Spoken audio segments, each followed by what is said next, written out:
Tem uma paz meio criminosa quando a gente consegue recusar sem inventar novela, e logo em seguida vem a culpa. Você abriu o Instagram de manhã, ainda deitado na cama com o olho meio colado, e descobre que alguém que estudou com você na 8ª série acabou de comprar um apartamento com varanda gourmet, adotou um Golden Retriever e gerencia a própria empresa. E você? Você acabou de passar 20 minutos encarando a porta da geladeira aberta, tentando lembrar por que abriu a geladeira, enquanto o café requenta pela 3ª vez no micro-ondas. Tem uma hora específica na vida em que a gente começa a olhar pro calendário com a mesma desconfiança de quem lê bula de remédio perigoso. Quase 30. Essa fronteira invisível que ninguém assinou embaixo, mas que parece um portão de embarque fechando enquanto você ainda tá na fila do raio-x procurando a identidade. É uma sensação muito específica de atraso, como se todo mundo tivesse recebido um manual de instruções no nascimento e o seu exemplar tivesse vindo sem as páginas do meio. A gente passa a juventude inteira achando que os 30 anos são uma linha de chegada longínqua onde todo mundo veste blazer, tem opinião firme sobre juros compostos e nunca mais come miojo de madrugada. Aí a idade chega e você descobre que continua sendo exatamente a mesma pessoa de 10 anos atrás, só que com mais boletos invisíveis e um barulho estranho no joelho toda vez que chove. O problema não é envelhecer.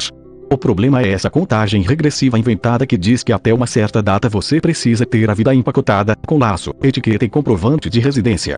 Se não tiver, parece que você tá avulso no mundo. Lembra daquela cena clássica do filme O Show de Truman, quando Jim Carrey começa a reparar que a escada rolante só funciona quando ele chega perto, que o rádio repete a mesma notícia e que o céu azul de mentira tem uma costura no horizonte?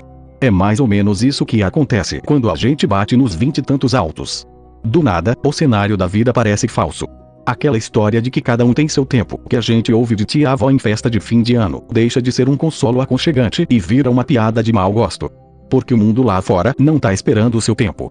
O mundo lá fora tá cobrando prazo de validade. Você vai no casamento daquela sua amiga de infância e fica reparando nos detalhes. A decoração, o buffet, o brinde, a foto oficial com os padrinhos alinhados por altura. E por dentro, enquanto bate palma sorrindo na foto, a sua cabeça tá fazendo uma conta matemática cruel. Se eu tivesse conhecido alguém há 3 anos, se eu tivesse mudado de área aos 22, se eu não tivesse perdido aquele ano inteiro maratonando série ruim no sofá. A culpa retroativa é um esporte olímpico em que a gente ganha medalha de ouro todo santo dia. A gente se julga com a severidade de um juiz de tribunal de pequenas causas que odeia o réu. O filósofo coreano Byung-Chul fala muito sobre essa sociedade do desempenho, onde a gente virou o nosso próprio patrão e o nosso próprio carrasco. Só que no caso de quem tá quase 30, o chicote não vem do chefe na segunda-feira de manhã. Ele vem da nossa própria cabeça, comparando o nosso backstage caótico com o iglict ditado dos outros. A gente se autoexplora na base da cobrança. Se não leu 100 livros no ano, se não aprendeu alemão, se não viajou pra Europa, se não comprou um imóvel próprio, se não tá estabilizado, parece que a vida tá escorrendo pelos dedos feito água na pia. E o pior de tudo é que não tem um culpado claro. Não dá pra mandar um e-mail de reclamação pro SAP do universo pedindo reembolso porque o roteiro da sua vida não tá igualzinho ao folder da propaganda de margarina. É uma pressão sutil, difusa, que mora nos detalhes mais bobos do cotidiano. Aparece quando você vai preencher um cadastro e percebe que a sua faixa etária mudou de linha. Aparece quando você olha pro seu quarto e vê que ele continua com a mesma bagunça de quando você tinha 20 anos, mas agora com rugas de expressão ao redor dos olhos. A gente vive num estado permanente de pré-estreia. Como se a vida de verdade estivesse sempre prestes a começar, assim que a gente resolver aquele pequeno detalhe que falta. Só que os anos vão passando e a pré-estreia nunca acaba. O filme nunca entra em cartaz. Você continua nos ensaios gerais, repetindo o texto no espelho do banheiro, morrendo de medo de esquecer a fala na hora que as luzes acenderem. É aquela velha história do Show de Truman, sabe? Só que sem a equipe de gravação, sem o sol artificial, sem o oceano falso pintado na parede do estúdio. A diferença é que, na nossa versão, a gente mesmo construiu a câmera, a direção e o roteiro na nossa cabeça. A gente se colocou no centro da pista de patinação e decidiu que qualquer tropeço é um vexame nacional, mesmo que a arquibancada esteja completamente vazia e todo mundo só esteja preocupado em cuidar da própria vida. A gente fica agindo como se estivesse sob a mira de um holofote invisível, checando se a postura tá certa, se a barriga tá encolhida, se a trajetória tá condizente com o folheto ilustrado que prometeram lá atrás, quando a gente ainda acreditava em fada madrinha e em carreira brilhante aos 25 anos. Aí entra aquela citação famosa do Soran que parece um tapão na orelha logo de manhã. Tarde demais para tudo, inclusive para o presente. É de uma crueza meio poética, mas que traduz exatamente essa vertigem de olhar para a própria história e pensar que a gente perdeu o bonde da história antes mesmo de o cobrador passar vendendo a passagem. Parece que a gente tá sempre correndo atrás de um trem que já partiu da estação a 3 municípios, mas a gente continua sprintando nos trilhos como se fosse alcançar o vagão de cauda na base da pura força de vontade. E o resultado disso? Uma exaustão crônica, aquela dorzinha na lombar que não passa nem com alongamento de internet, e a sensação constante de que o tempo é um agiota implacável que cobra juros compostos sobre cada minuto que a gente gasta simplesmente olhando para a parede da sala. Pensa naquelas cenas de Divertidamente, quando a ilha da personalidade começa a desmoronar na mente da garotinha e todo mundo entra em pânico porque as referências antigas simplesmente deixaram de fazer sentido. É exatamente isso que acontece quando a gente bate de frente com a tal da quase trintandice. As certezas dos 20 anos, aquelas convicções absolutas de que a vida ia seguir um trilho perfeitamente desenhado, sem desvios, sem túneis escuros, sem freadas bruscas, começam a ruir igual castelo de carta feito em dia de ventania. E o pânico não vem de perder o controle.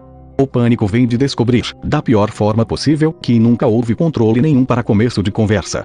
Que a gente era só um passageiro na janela do ônibus, olhando a paisagem passar, achando que estava ditando a velocidade do motor.